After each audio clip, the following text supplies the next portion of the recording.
The Liberals have finally dumped net zero by 2050. Here were the leaders today. We are not pursuing net zero. We are pursuing energy affordability and emissions reduction. We'll go with a mandate for the Australian people, and that is how we will set our national determined And before I go to the next question. So it looks like the coalition is indeed intact for now. Nationals leader David Littleproud applauded the decision. Here's what he said.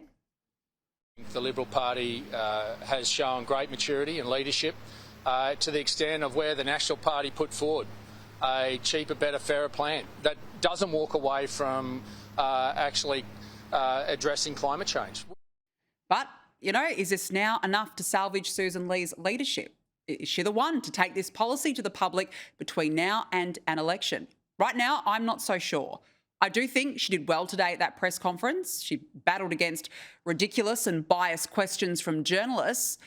But the fight really does start now. Joining me to discuss this and more is National Senator Ross Cadell and former Labor advisor Darren Barnett. Hi to both of you. Thanks so much for joining me on the show tonight. Ross, we'll start with you. You must be pleased that the Liberals came to this decision today. Oh, absolutely. The last thing we want is more division in this going on. I think it's a good decision. I think they've gone out and said where they are. We can certainly get a bit of nuance going forward as we come together and talk about our policies and go forward. But what it means is now we can prosecute the argument that this is a ridiculous execution of policy by the government. If I'd come to you 3.5 years ago and come to the Australian people and said, got this great plan, I'm going to charge you $30 billion, I'm going to raise your energy bills by $1,000 and we're going to achieve no emissions reductions, which is essentially what they've done. No matter what you called, you'd think I was an idiot. Well, why are we going to back that? Because that's exactly what happened, and now we can start prosecuting the failure of this government. Well, look, the sell starts now, and it's an everyday sell between now and the next election. So, Darren, let's just talk about this first before we go into the sell. So they're scrapping net zero, but they're staying in the Paris Agreement. How much do you think that this is political to try and maybe appease the moderates within the party, appease the teal seats? Do you think it will have even any scrap of difference? I don't think it will have a huge electoral difference right now. It might in the future if there's a fig leaf required to change direction again on policy. And you can change direction. You're allowed to go, you can take a GST to an election or not. You can change your position, you can do. And so who's to say in 3 or 6 years' time the position from the coalition on climate change might change and they might need the Paris Agreement to legitimise that. That's okay. What happened today is okay, but there's a few things. The Teals, they would be delighted. So those seats are now gone for the foreseeable future. So you don't think there's any way that the Liberals could turn this over to sell it out to the public? Not there. I think there are areas where they can sell it, and Ross is in the Hunter. I think those seats, the lower house seats in the Hunter, the Illawarra, sort of Gippsland regional Victoria is mainly held by the coalition anyway. There's a few seats in rural and regional Tassie. WA is up for grabs. So, look, in 1 or 2, probably 2 elections' time, it'll be interesting because we'll see what's happened with power prices. We'll see what's happened with the rollout of renewables and technology. I think, look, to use a sort of Humphrey Appleby, it's a brave decision, but I'm not sure. I don't think it's crazy brave. I think in 2 elections' time, things will be recast, and that will be, they've now got a point of differentiation. Yeah. But it's also true that, look, John Howard put in the RET, Tony Abbott kept the CEFC and Arena, Scott Morrison adopted Paris, and net zero. Yeah. They're not progressive lefties. So this is a significant shift for the coalition. Yeah. And that's right. They need to sell it. Well, and look, I think it is a good shift in policy, and I think you raise a good point now. There is a differentiation, whereas I don't think before that there was a differentiation between what Labor stands for versus what the Liberals stand for. Let's talk about leadership though, Ross. Look, Susan Lee, this was her first crack at it today, coming up with policy and trying to pitch it to the Australian public. Long time between now and the next election. But do you think that she is indeed the opposition leader that is going to take this policy and sell it between now and the election? Absolutely. It has to be. Susan's had no clear air from when she got there between people dropping out, things blowing up, everything in the world. We now have a policy to get down this, and we'll be judged. I'm a shadow minister. If I don't get out there and flog this and do what we've got to tell the story, tell the young people that if they want their Netflix, if they want their data centres, if they want their AI, we have to have reliable power to power these things. If we aren't out there selling it, we all can suffer the knife. You know, I accept that as much as anything. But we have that differentiation, and it is hard work. You can't just, you know, we walked away, I think, from selling our nuclear policy, which was quite good last time. And look at the results. It wasn't supported. I think it was the second most hated thing in the election was $600 billion, which was a lie. We've gone out, we've taken this stand. We have to get out there and sell it, sell the benefits. And they can talk about affordable energy and lowering emissions. I will talk about cheaper, better and fairer energy policy. But if we don't get out there and flog it and point to the failure, this isn't about me and Susan. It isn't about David Littleproud. This is about Chris Bowen and Anthony Albanese running a policy that is failing but continually selling like it's improving a lot. No emissions reductions in 3.5 years, thousands of dollars more. We have to do it better. Yeah, and I mean, look, it'll be good for the coalition to stop talking about themselves and actually talking about policy for the first time and actually holding Labor to account. Easier said than done, though. And I'm not saying this won't be a change. Yeah, this might be the change required, but what do they say? Politics is about perception and momentum, and Susan Lee, people don't automatically think she's going to make it to the next election. Do you think she will? No, I don't. And I don't think it's about Susan Lee. I think whoever leads after 3 terms of government, Brendan Nelson hit the fence.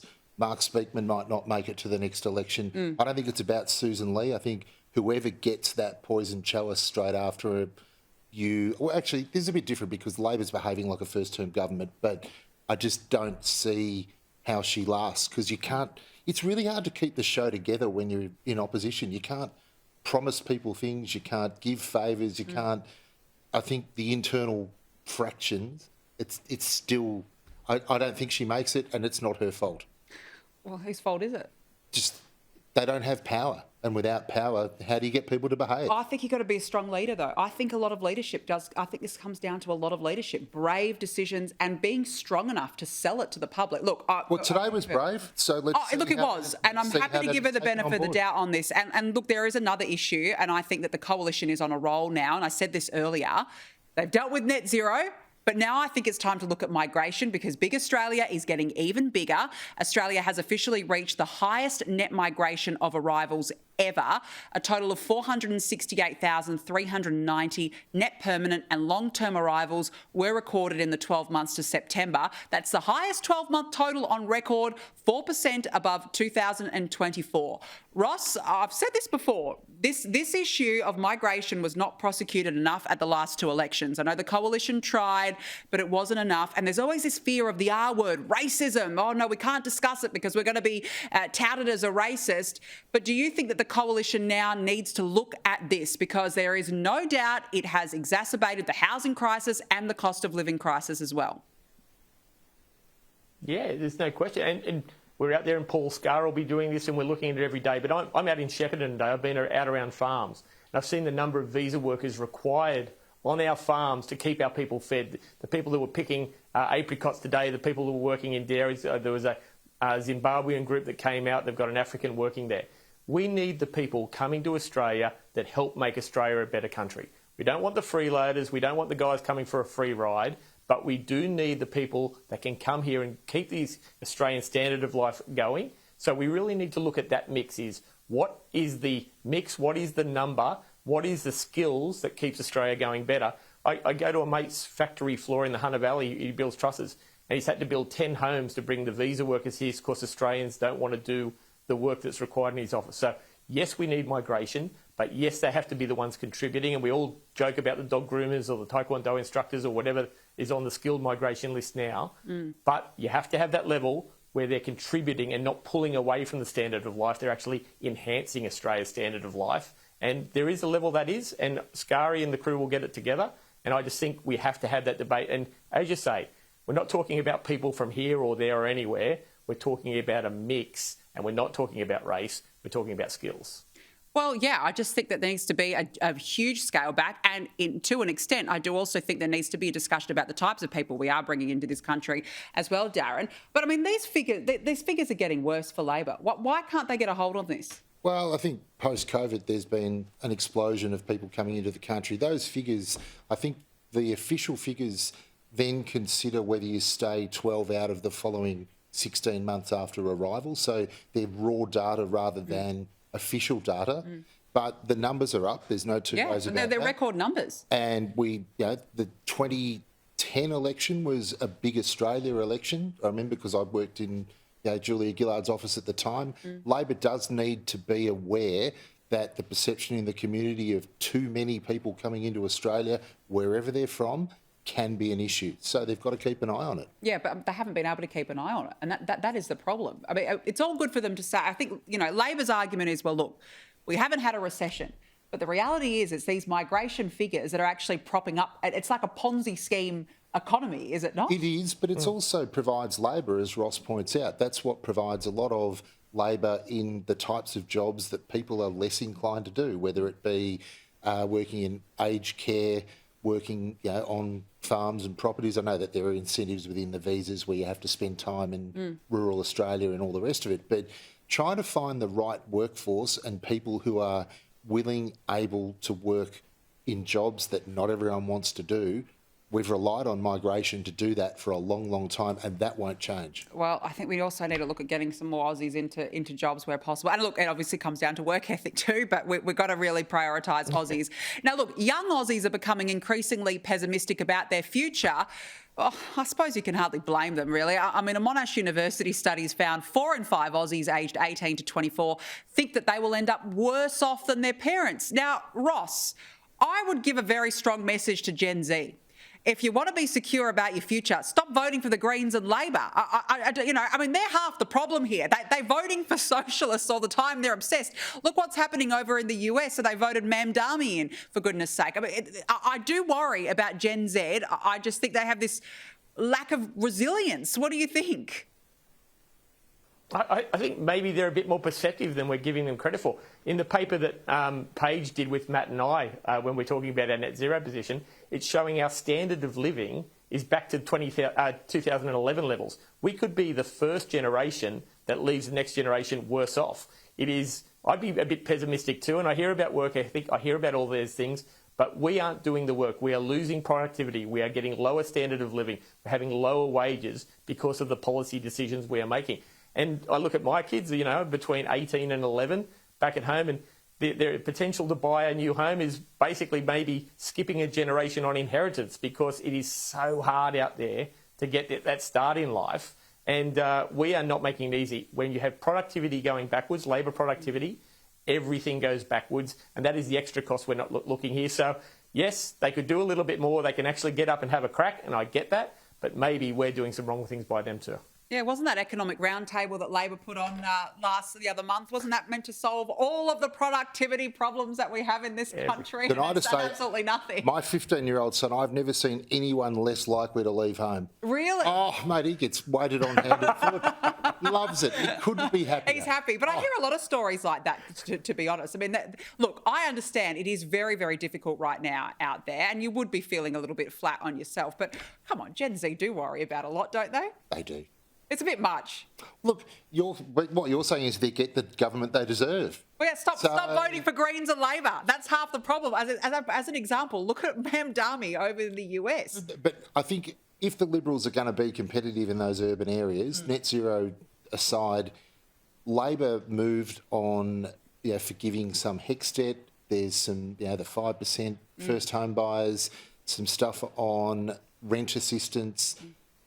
The coalition needs to take that stuff seriously to appeal to young voters, because in the end, their hip pocket is just as valuable to them as it is to the boomers or anybody else. So I think there are challenges ahead, but neither party... I think Labor's done a better job of appealing to those younger voters. And I agree with that. Well, look at the HECS policy. That did extremely well during the election. There's no doubt about that when it comes to Labor. Now, look, I mentioned at the top of the show, the Prime Minister's got this bizarre obsession with hosting the COP31 climate summit. The PM said he's received a letter from Turkey with that country now digging its heels in.